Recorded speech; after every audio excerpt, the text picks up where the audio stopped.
Jika telah kita dapatkan waktu itu, seperti Sayyidah Aisyah pernah bertanya kepada Rasulullah SAW, "Ya Rasulullah, jika dengan izin Allah aku dapati malam itu, maka doa apa yang harus aku bacakan?"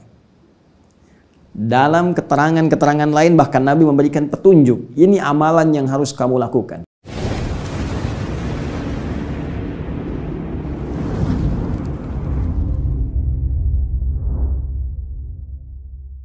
Assalamualaikum warahmatullahi wabarakatuh.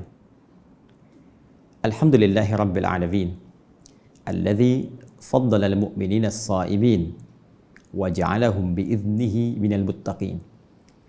Wassalatu wassalamu ala afdalil anbiya'i wal mursalin, habibina Muhammadin wa ala alihi wa sahbihi wa dhurriyyatihi wa ummatihi ila yaumiddin wa ba'du. Saudara-saudariku, pemirsa dimanapun Anda berada, berjumpa kembali dalam program Aku Suka di hari ke-20 di bulan Ramadan tahun 1441 Hijrah.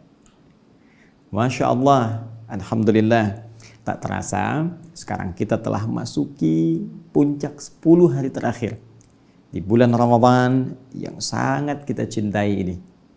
Dan tentunya ini harus terus menjadikan kita termotivasi untuk meningkatkan amal-amal kebaikan kita, sekaligus mengevaluasi catatan amal ibadah yang maksimal kita tunaikan dari hari pertama sampai dengan hari ke-20 ini. Mohon izin untuk mengingatkan pada diri pribadi dan kita semua, apakah sampai di detik ini sholat kita telah meraih kekhusyuan yang meningkat dari hari sebelumnya? Bacaan Al-Quran kita telah bertambah dari yang dilafadzkan oleh lisan kita yang akan dipertanggungjawabkan di hari kiamat itu? Pun demikian, semangat kita untuk berbagi, baik lewat harta benda, juga boleh jadi pakaian, mungkin juga makanan, yang sampai hari ke-20 ini tentunya akan jadi ukuran tingkat kemuliaan dari ibadah yang telah kita tunaikan. Namun demikian, untuk memaksimalkan itu semua, tentu setiap yang kurang dengan kasih Allah Subhanahu wa Ta'ala, selalu saja Allah memberikan momentum untuk melimpahkan pahala guna menutup kekurangan-kekurangan di masa lalu, sekaligus melahirkan satu momentum yang bisa menggugurkan kesalahan dan dosa dalam satu masa yang boleh jadi bisa bersamaan. Di pertemuan lalu kita telah uraikan tentang momentum dimaksud dalam satu malam saja di bulan Ramadan yang kita kenal dengan malam Al-Qadar. Telah tuntas kita bahas baik dari segi narasi Al-Quran tentang informasi waktu pertama kali malam itu diturunkan bersamaan dengan turunnya Al-Quran, yaitu terdapat di isyarat Quran surah ke-8 Al-Anfal itu ayat 41 dengan merujuk pada peristiwa sejarahnya di hari yang bersamaan, yaitu Jumat, hari paling mulia, tanggalnya 17 Ramadan, dan ini peristiwa pertama kali diturunkannya Al-Quran dari Lauh Mahfuz ke Baitul Izzah. Demikian kemudian berproses hingga lahirnya Rasulullah SAW ditugaskan sebagai seorang nabi dalam usia 40 tahun, 6 bulan, 12 hari itu. Kemudian turun wahyu kepada beliau dan berproses malam Al-Qadar diturunkan. Dalam keterangan versi Nabi SAW, banyak di akhir-akhir di bulan Ramadan, khususnya di 10 hari yang terakhir. Karena itu pertemuan yang lalu kita telah uraikan keterangan-keterangan Nabi, bagaimana kemudian Nabi meminta kita memburu 10 malam terakhir. Dan mohon izin bagi teman-teman yang baru bergabung, mohon Anda bisa menyimak kembali tayangan kami di pertemuan yang lalu supaya bisa terhubung, ya, ada ketersambungan materi hingga pertemuan saat ini. Nabi meminta kita mencari di malam-malam yang terakhir. Saya tuntas jelaskan kemarin seperti diulas di hadis riwayat Al-Bukhari nomor hadis 2020 itu dari Sayyidah Aisyah radhiyallahu taala anha, ketika Nabi menyampaikan bima ma'na taharru ya Lailatul Qadri fi al-ashril awakhir min Ramadan. Ayo buru, ya, buru. Seriuskan dirimu, maksimalkan persiapanmu untuk mendapatkan malam Al-Qadar itu di 10 malam-malam yang terakhir di bulan Ramadan. Baik, bahkan juga ada beberapa spesifik hadis mencari di malam-malam ganjil, witir, seperti pernah kita tuntaskan dalam pertemuan yang lalu baik riwayat dari Sayyidah Aisyah juga riwayat dari sahabat Ibnu Umar radhiyallahu taala anhuma. Sekarang yang harus kita lengkapi adalah jika telah kita dapatkan waktu itu, seperti Sayyidah Aisyah pernah bertanya kepada Rasulullah SAW, ya Rasulullah, jika dengan izin Allah aku dapati malam itu, maka doa apa yang harus aku bacakan? Dalam keterangan-keterangan lain bahkan Nabi memberikan petunjuk. Ini amalan yang harus kamu lakukan. Amalnya disebutkan, doanya kemudian disampaikan, dan yang paling indah nanti ada feeling yang diisyaratkan oleh Al-Quran, yang dengan feeling itu ada petunjuk malam Al-Qadar, mungkin bisa kita rasakan dengan mengerjakan amalan itu. Nah, di edisi Aku Suka saat ini, kita akan coba turunkan dulu keterangan tentang amalan-amalan yang ditunjukkan oleh Nabi SAW, doa-doa yang langsung dibimbing lafadznya oleh beliau. Kemudian kita akan akhiri dengan mengambil isyarat dari Al-Quran tentang pertanda yang bisa terasa tentang waktu di malam Al-Qadar itu. Mari kita mulai teman-teman sekalian. Pertama kita akan coba lengkapi kajian lalu dengan mengurai amalan malam Al-Qadar. Ada dua bagian pokok yang bisa kita dapatkan secara umum dari isyarat hadis-hadis Rasulullah sallallahu alaihi wasallam. Keduanya, satu, berbentuk amalan spesifik.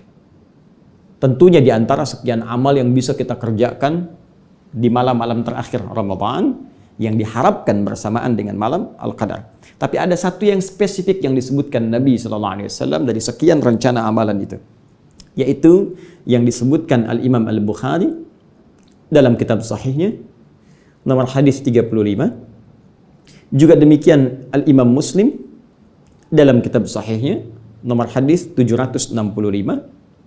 Rawi yang meriwayatkan hadis ini silsilah sanadnya sehingga sampai ke Rasulullah SAW, yaitu sahabat Abu Hurairah, nama aslinya Abdurrahman bin Sakhr, dan status hadisnya sahih.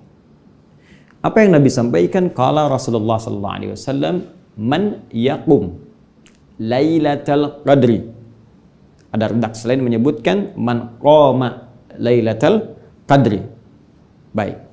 Keduanya memiliki makna yang identik, yaitu siapa yang mampu menunaikan sholat ya bersamaan di malam Al-Qadar.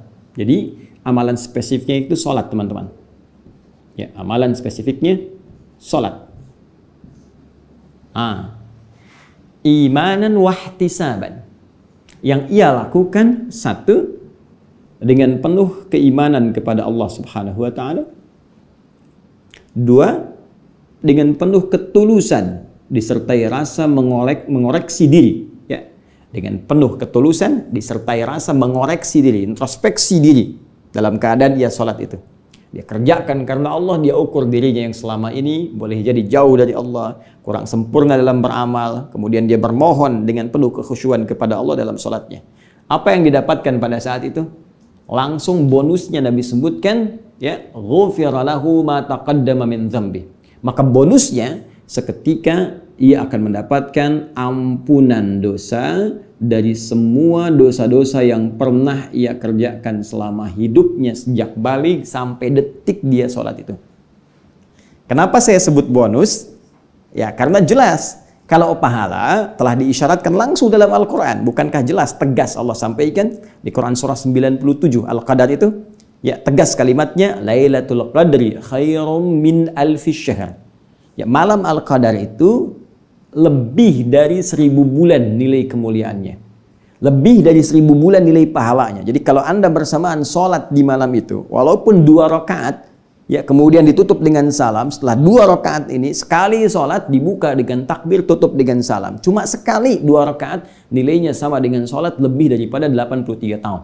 Allahu Akbar, Allahu Akbar, Allahu Akbar. 83 tahun, Masya Allah. Dan bonusnya, kalau benar salatnya, kata Nabi, kalau benar salatnya, bonusnya dapat pahala 83 tahun. Pahalanya, bonusnya ampunan dosa dari Allah Subhanahu wa Ta'ala. Allahu Akbar. Anda bisa bayangkan nggak? Jadi begitu orang ini salam, dapat pahala lebih daripada 83 tahun, dosanya hilang.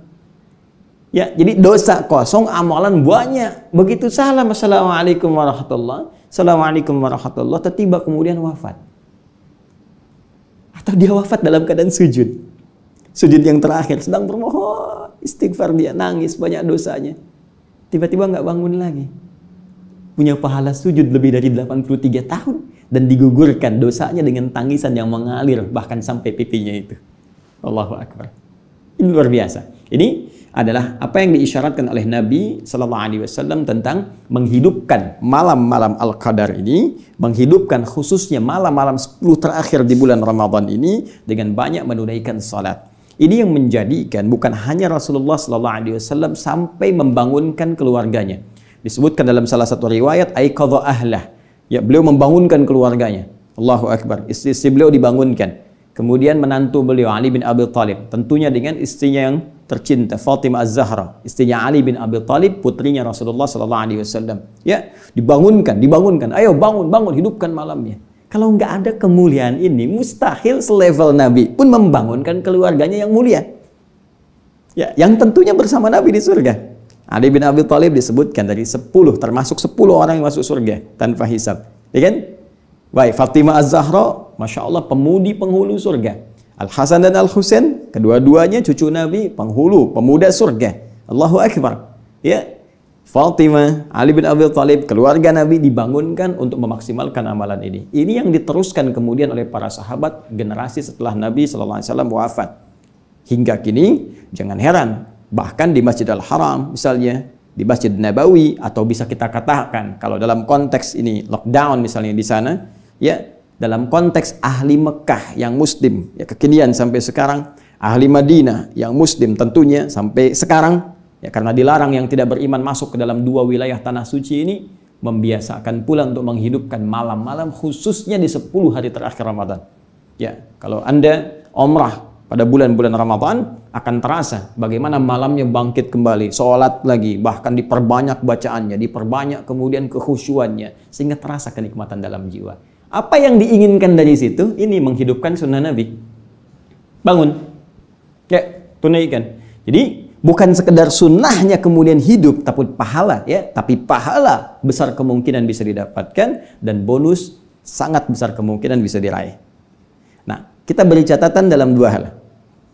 Hal pertama, apakah setiap orang yang sholat pada malam itu berpotensi diampuni dosa-dosanya dan dapat pahala seperti yang tadi disebutkan? Belum tentu. Sekali lagi, maaf sekali, jika ada satu anugerah yang besar, mustahil tidak bersanding dengan syarat-syarat yang tertentu. Saya sering katakan, kompetisi yang hebat itu, yang hadiahnya besar, pasti syaratnya pun ketat.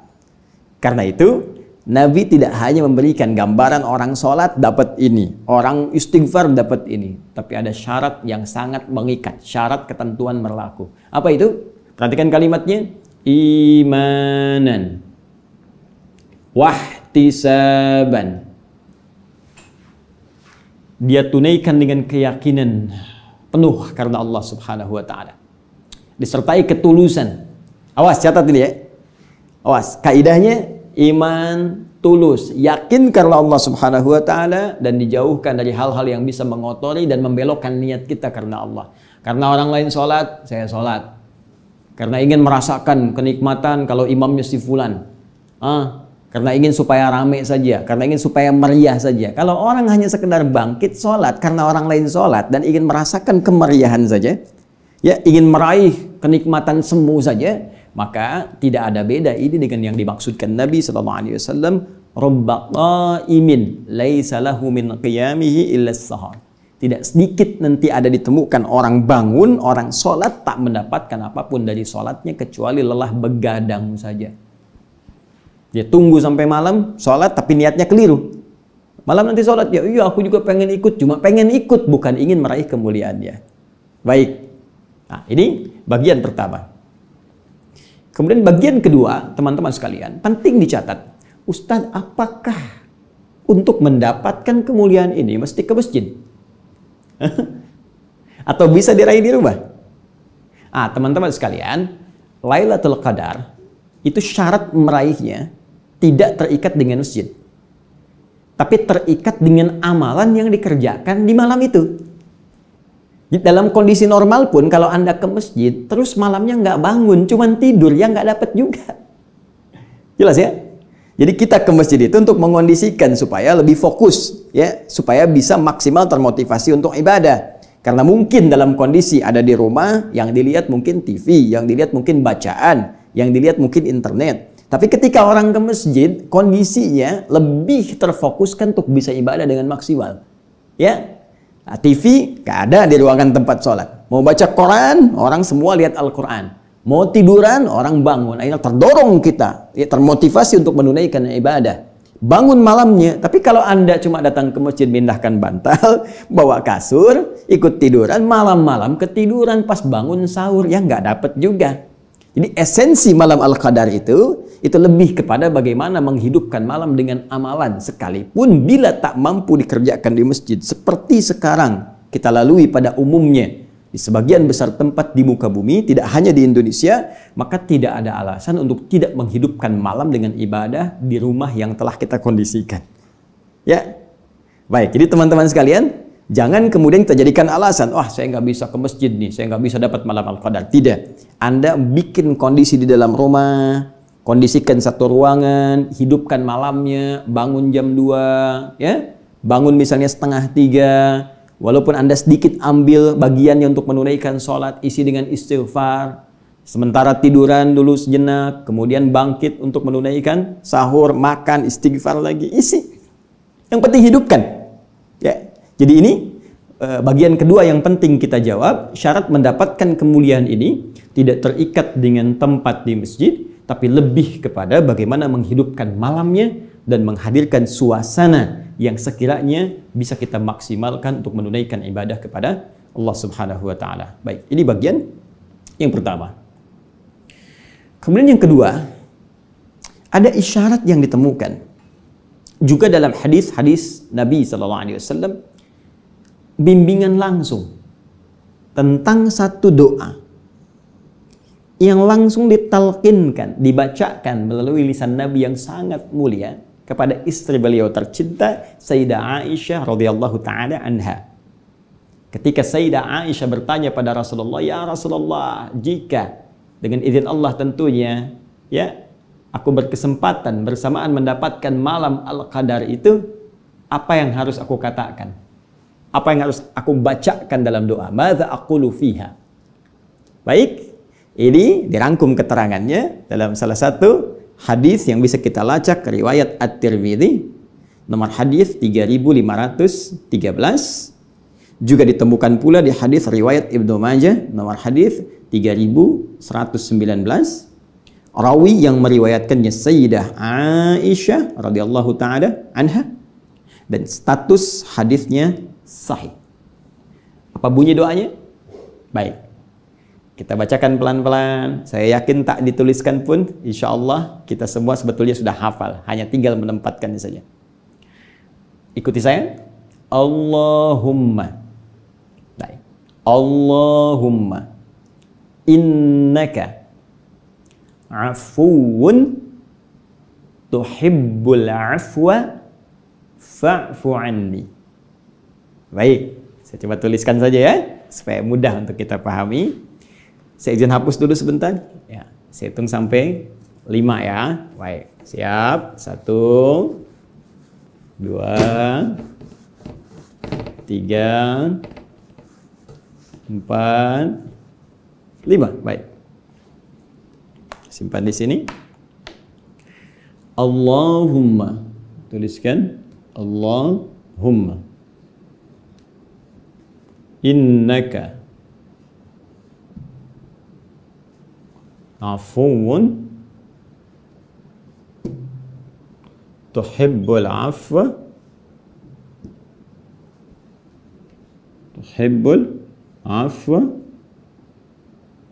fa'fu anni. Masya Allah. Allahumma innaka afuwan tuhibbul afwa fa'fu anni. Ya.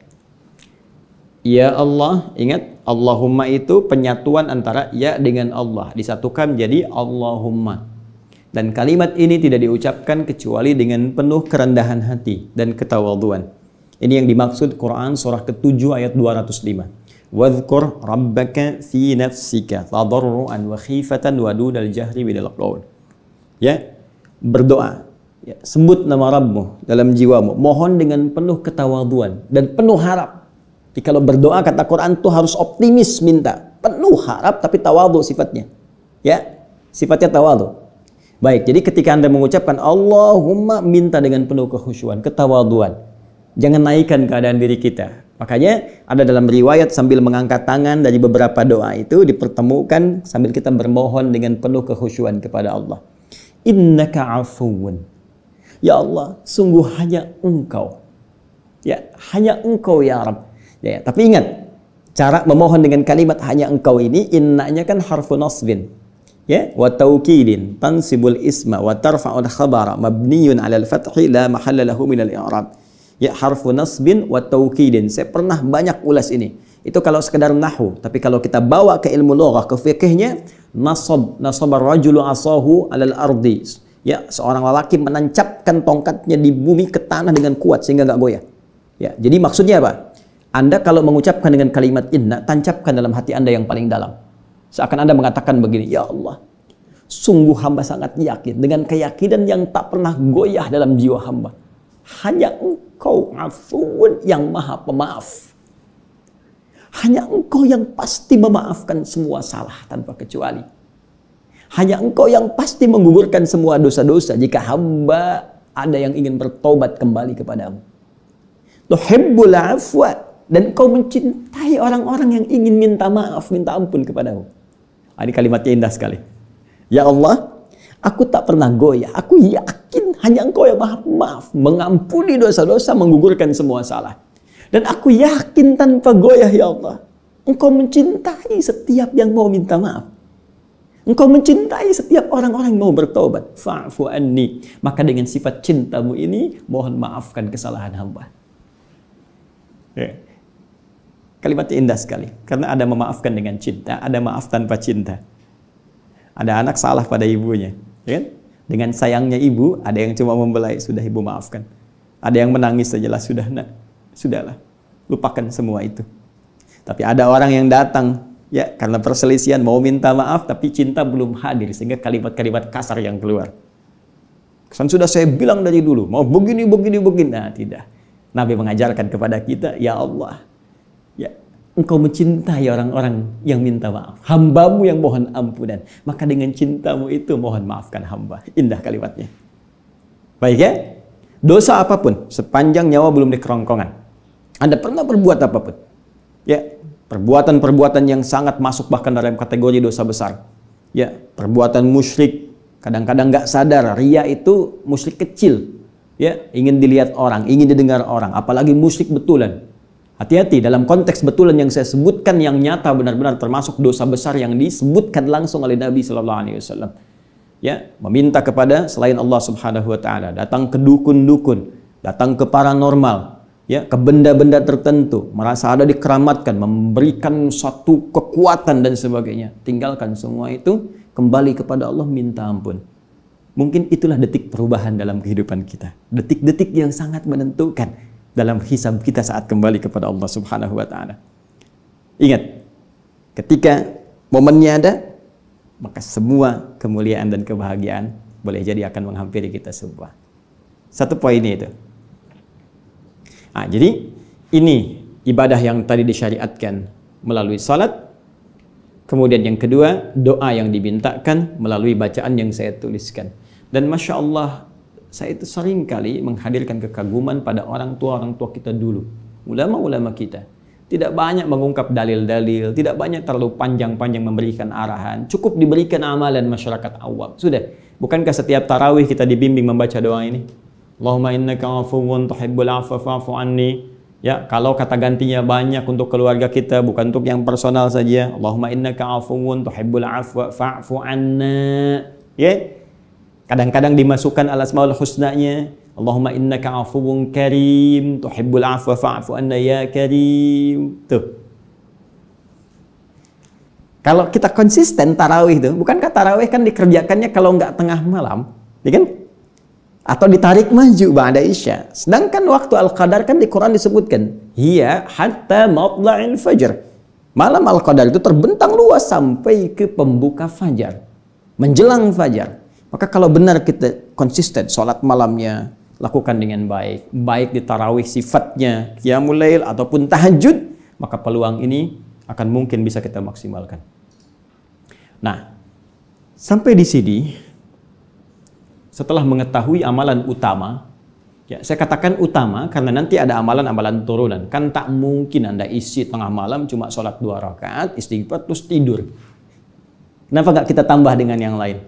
Ya, bisa baca Al-Quran, atau tilawah, perbanyak zikir. Itu amalan-amalan tambahan yang mengiringi. Ini yang utamanya. Hanya pertanyaannya begini, apakah semua orang yang bahkan bangun di malam-malam akhir Ramadan untuk mengejar keutamaan Al-Qadar khususnya bisa otomatis bersemangat menunaikan ibadahnya? Atau belum tentu setiap orang yang bangun bisa langsung bisa fokus ibadah? Kalau tidak semua bisa seperti itu, karena boleh jadi ada yang sudah terbiasa gampang bangun.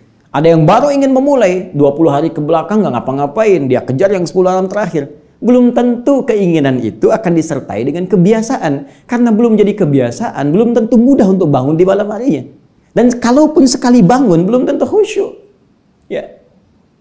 Harap-harap bangun jam 2, bangun setengah 2. Tapi baru bangun karena belum biasa, nunggu, begini, tiba-tiba udah setengah 4. Baik, wudhu dan seterusnya. Nah sekarang, apakah ada tips dari Al-Quran dan hadis-hadis Nabi SAW?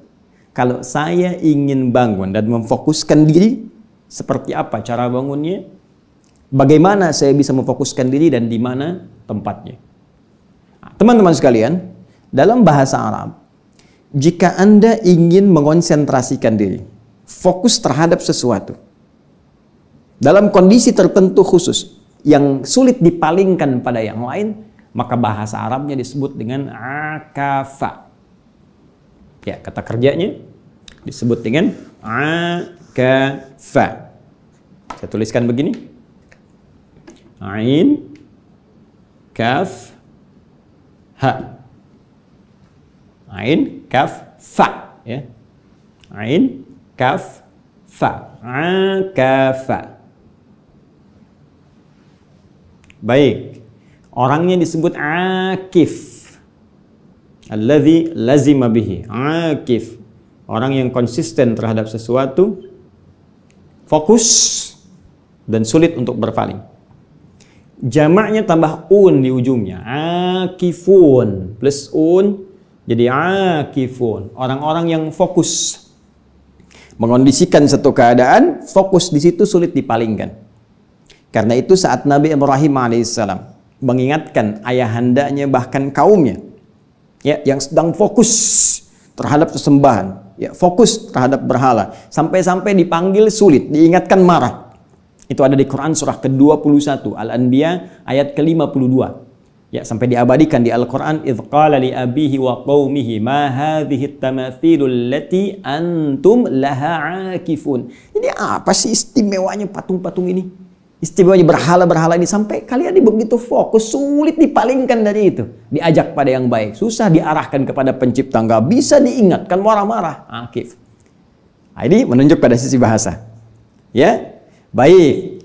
Kalau kita tarik ke dalam nuansa puasa, ini pun disebutkan ya di Quran surah kedua Al-Baqarah persis di ayat rangkaian puasa ayat ke-187. Wala tubashiruhunna wa antum aakifuna fil masajid. Kata Allah, kalau kamu ingin memang benar mendapatkan keistimewaan malam itu, maka buru kondisikan.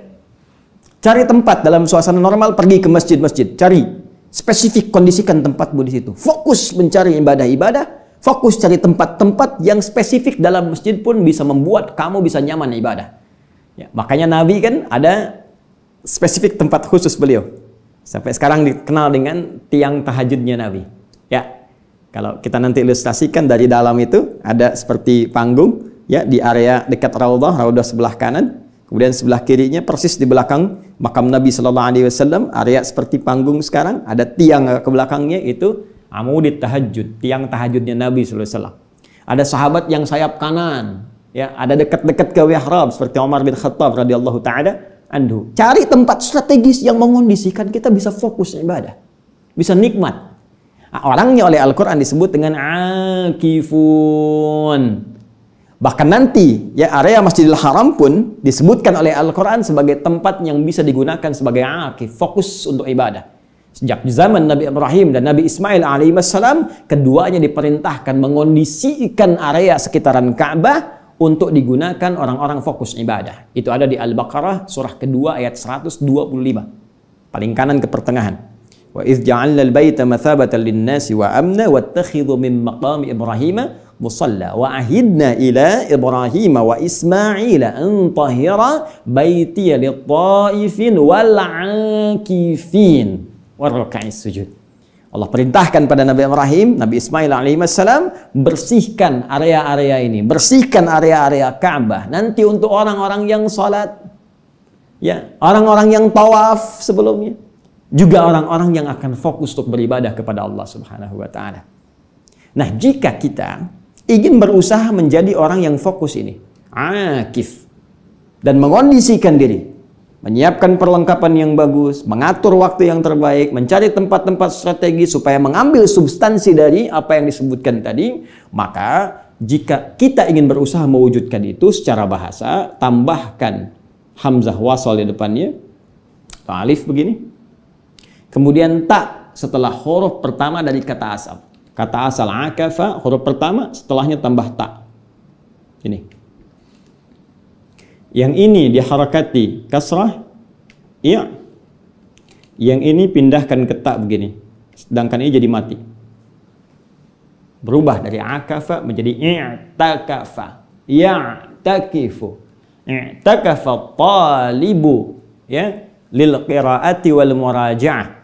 Seorang siswa berusaha untuk fokus konsentrasi membaca dan mengulang-ulang pelajarannya. Maksudnya apa? Fokus sulit dipalingkan. Itu fungsi hamzah wasal di depan, alif ada yang menyebutkan, kemudian ta. Usaha untuk fokus dan sungguh-sungguh terhadap sesuatu sehingga tidak dipalingkan pada kegiatan-kegiatan lain. Kata kerja infinitifnya i'takafa, sifatnya disebut dengan i'tikaf. Sifatnya disebut dengan i'tikaf. I'takafa, ya'takifu, i'tikafan. Dari sini muncul istilah kita untuk i'tikaf di 10 hari terakhir bulan Ramadan. Ya, di malam-malam terakhir Ramadan. Sering dengar kan istilah itu? Nah, jadi i'tikaf itu asalnya fokus usaha yang sungguh-sungguh untuk fokus terhadap sesuatu sehingga merasakan manfaat dari apa yang difokuskan itu. Nah, sekarang persoalan kita adalah satu, bukankah untuk fokus i'tikaf ini perlu tempat? Kalau lazimnya baik dari nas Al-Quran ataupun hadis, bahkan contohnya langsung disebutkan di masjid, dan sekarang suasana masjidnya bagi sementara tempat bahkan di Indonesia sulit untuk dilakukan i'tikaf, terutama daerah-daerah yang zona merahnya langsung berada di sekitaran itu. Pertanyaannya, apakah i'tikaf bisa dilakukan di luar masjid? Satu. Kedua, perlengkapan apa yang disiapkan saat akan i'tikaf itu? Dan ketiga, materi rencana-rencana amalan apa yang bisa mengondisikan kita untuk fokus ibadah saat i'tikaf itu? 3 PR ini, 3 pertanyaan besar ini tentunya akan lebih manfaat, akan lebih terasa fokus, dan akan lebih terkonsentrasikan jika kita uraikan dalam pembahasan tersendiri di hari ke-21 dalam episode Aku Suka 21 Ramadan 1441 Hijrah di pertemuan esok insya Allah. Nah, karena itu sebelumnya saya simpulkan dulu bahwa yang pertama, jika kita sudah hadir di malam-malam 10 terakhir Ramadan dan akan dimulai pada malam hari ini, maka kondisikan diri kita untuk bisa bangun di malam hari walaupun cuma sebentar. Kedua, siapkan amalan terbaik, setidaknya amalan utama yang ditunjukkan Nabi, yaitu salat. Dan minta kepada Allah dengan penuh ketulusan, baik dalam sujud ataupun dalam doa-doa pasca salat, kalimat yang diajarkan langsung oleh beliau kepada istri tercinta beliau, Sayyidah Aisyah radhiyallahu taala anha, Allahumma innaka afuwun tuhibbul afwa fa'fu anni, atau fa'fu anna untuk keseluruhan. Dan jangan lupa selanjutnya, lakukan semua itu dengan keyakinan kuat kepada Allah dan ketulusan, keikhlasan, tidak untuk yang lain. Terakhir, untuk mendapatkan kenikmatan semua itu, kita harus berusaha untuk fokus. Mencari tempat strategis, menghidupkan suasana yang nyaman, sehingga kenikmatan ibadah itu akan terasa dalam kehidupan kita. Dan bagian terakhir ini akan kita maksimalkan sekali lagi dalam pertemuan esok hari dengan izin Allah Subhanahu wa ta'ala. Demikian yang bisa saya sampaikan. Semoga ada manfaat yang bisa diraih. Mohon maaf atas kekurangan. Semoga Allah memaafkan dan semoga Anda memahami dan diberikan kita kemudahan untuk mengamalkan. Subhanakallahumma wa bihamdika asyhadu an la ilaha illa anta astaghfiruka wa atubu ilaik wa akhiru da'wana alhamdulillahi rabbil alamin. Assalamualaikum warahmatullahi wabarakatuh.